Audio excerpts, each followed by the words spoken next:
চিরদিনই তুমি যে আমার সিনেমাটির সেই শিউরে ওঠা দৃশ্যের কথা মনে আছে কি? ভালোবাসার অপরাধে যেখানে গরিব নায়কের মাথায় আঘাত করে তাকে পাগল বানিয়ে দেয়া হয়েছিল। হৃদয়ে দাগ কাটা পর্দার সেই ট্র্যাজেডি এবার হুবহু ঘটেছে ফরিদপুরের দুখালীর জাউহাটি গ্রামে।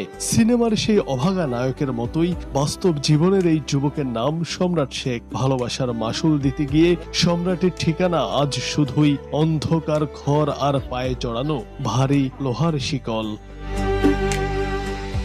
তখন সম্রাট সুস্থ স্বাভাবিক এক দুরন্ত কিশোর। মাদ্রাসায় পড়তেন, পাশাপাশি সংসারে অবদান রাখতে কাজ করতেন ইটভাটায়। এরই মধ্যে ভালোবেসে ফেলেন তার এক ধনী সহপাঠীকে। আর এই সামাজিক বৈষম্যই কাল হলো তার জীবনে। ৮ বছর আগের এক রাতে প্রেমিকার সঙ্গে দেখা করতে গেলে ওত পেতে থাকা মেয়ের পরিবারের লোকজন লাঠি সোটা নিয়ে জংলি পশুর মতো ঝাঁপিয়ে পড়ে তার উপর।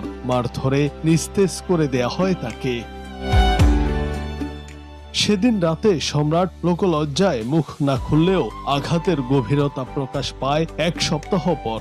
সম্রাটের মাথায় লেগেছিল গুরুতর আঘাত, আর তাতে ধীরে ধীরে পাগল হতে থাকে সে। সম্রাটের মায়ের স্পষ্ট বক্তব্য, কোনো মানসিক কষ্ট নয়, বরং ওই রাতের সেই নির্মম মারধর আর মাথায় লাগা তীব্র চোটের কারণেই ১ সপ্তাহের মধ্যে পাগল হয়ে যায় সম্রাট।